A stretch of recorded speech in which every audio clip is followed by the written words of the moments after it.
بات بڑے فخر سے کی جا سکتی ہے کہ آج ہم بھی ان خوش نصیبوں میں ہیں جو اللہ کے حبیب جناب محمد مصطفیٰ صلی اللہ علیہ وسلم کا ذکر بڑے فخر سے کرتے ہیں اور ہمارے دلوں کو فرحتیں نصیب ہوتی ہیں، ہمیں خاص قسم کا اطمینان اور سکون نصیب ہوتا ہے جب ہم اللہ کے حبیب جناب محمد مصطفیٰ صلی اللہ علیہ وسلم کا ذکر کرتے ہیں۔ صحیح بخاری اور صحیح مسلم میں ایک روایت ہے کہ نبی کریم صلی اللہ علیہ وسلم کچھ دن تقریباً 3-4 دن آپ صبح کے وقت بیدار نہ ہو سکے، آپ کو بیماری لاحق تھی، طبیعت ناساز تھی آپ کی، جس وجہ سے آپ صبح کے وقت بیدار نہ ہو سکے۔ تو ایک مکے کی خاتون کہتی ہے، وہ کہتی ہے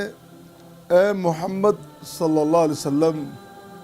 یہ سب کچھ اس وجہ سے ہے کہ وہ رب جس کو تو رب کہتا ہے وہ تو شیطان تھا، تیرا ساتھ چھوڑ گیا معاذ اللہ، اور اسی وجہ سے تجھے بیداری نصیب نہیں ہوئی۔ اس کی بات سن کے نبی مصطفیٰ صلی اللہ علیہ وسلم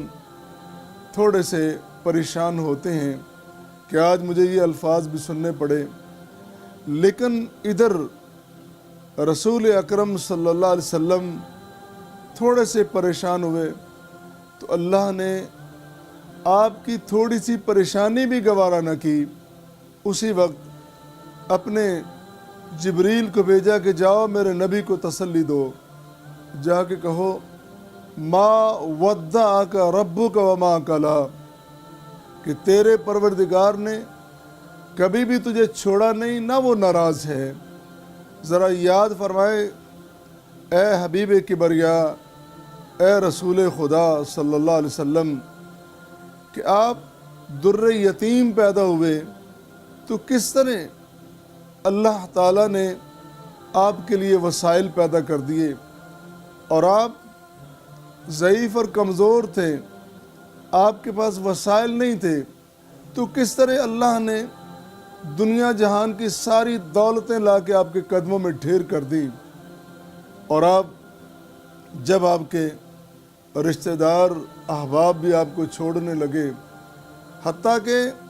سگے چچا نے آپ کے خلاف بغاوت کا اور لڑائی کا اعلان کر دیا، اور کس طرح اللہ کریم نے آپ کے لیے زیست کا سامان پیدا کیا، اور کس طرح اللہ نے دلجوئی کی۔ اور وہ یاد کریں کہ جب آپ کا بائی کاٹ کر کے شیب ابی طالب میں آپ کو محصور کر دیا، وہ کون تھا کہ جس نے وہاں بھی آپ کا خیال رکھا اور وہاں بھی آپ کا ساتھ نہیں چھوڑا۔ اور اب یاد کریں کہ جس وقت آپ طائف کی بستی میں اللہ کا پیغام سنا رہے تھے، چاروں طرف دشمن ہی دشمن تھے، اور کس طرح اللہ نے ان دشمنوں کے نرغے سے محفوظ آپ کو نکالا ہے۔ اور جب آپ اللہ کی دعوت کو پھیلا رہے تھے، پورا مکہ اور مکے کی گرد و نواح سارے بیک زبان آپ کے خلاف تھے، اور کس طرح ان کی نظروں سے بچا کے اللہ نے مکہ کی سرزمین سے نکال کر آپ کو کس طرح اللہ تعالیٰ مدینہ منورہ میں لے جاتا ہے، کس کس موقع پہ اللہ نے آپ کی دل جوئی نہیں کی، کس کس موقع پہ اللہ نے آپ کی حفاظتیں نہیں کی، کس کس موقع پہ اللہ نے آپ کی ڈھارس نہیں بندھائی، کس کس موقع پہ اللہ نے آپ کی خوشی کا سامان پیدا نہیں کیا، اور کس قدر اللہ نے آپ کے ساتھ محبتیں فرمائی ہیں۔ وہ تو آپ کے ساتھ اللہ کی ناراضگی کا ذکر کرتے ہیں، اللہ کہتا ہے کہ اس نے اپنے نبی کے ساتھ کیا ناراض ہونا ہے، وہ تو نبی کے جان نثاروں پہ بھی راضی ہے، جو دامن مصطفیٰ کو تھام لیتا ہے، جو نبی مکرم کی سماع و اطاعت کا اعلان کر دیتا ہے، اور جو شخص بھی نبی کریم کے حلقہ محبت میں داخل ہو جاتا ہے، اس پہ اللہ راضی ہے۔ اللہ خود کہتا ہے رضی اللہ عنہ ورضوا عنہ، میں تو نبی پہ راضی، نبی کے صحابہ پہ راضی، نبی کے جان نثاروں پہ راضی۔ اور اللہ اعلان کر کے کہتا ہے لَقَدْ رَضِيَ اللَّهُ عَنِ الْمُؤْمِنِينَ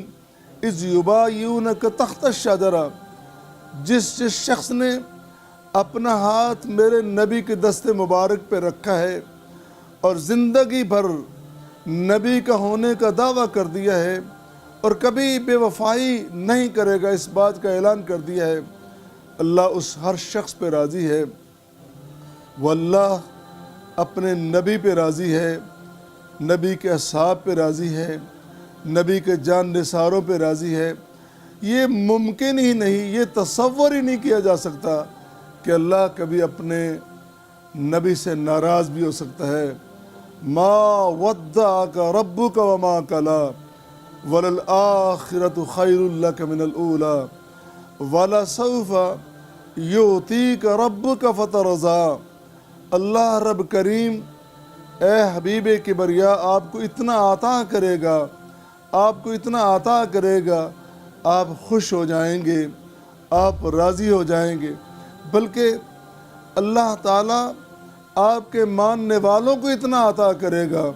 کہ وہ بھی راضی ہو جائیں گے، اللہ ان پہ راضی ہوگا، وہ رب پہ راضی ہوں گے۔ بالآخر اللہ کا اعلان ہوگا وَرِضْوَانٌ مِّنَ اللَّهِ اکبر۔ دنیا کی ساری نعمتوں سے، دنیا کی ساری دولتوں سے اللہ کی رضا اور خوشنودی بہت بڑی ہے۔ جس شخص کو رب کی رضا مل جائے اس کو کائنات کی ساری دولت مل گئی۔ اللہ رب کریم ہمارے حصے میں، ہمارے مقدر میں بھی اپنی رضا و خوشنودی کر دے۔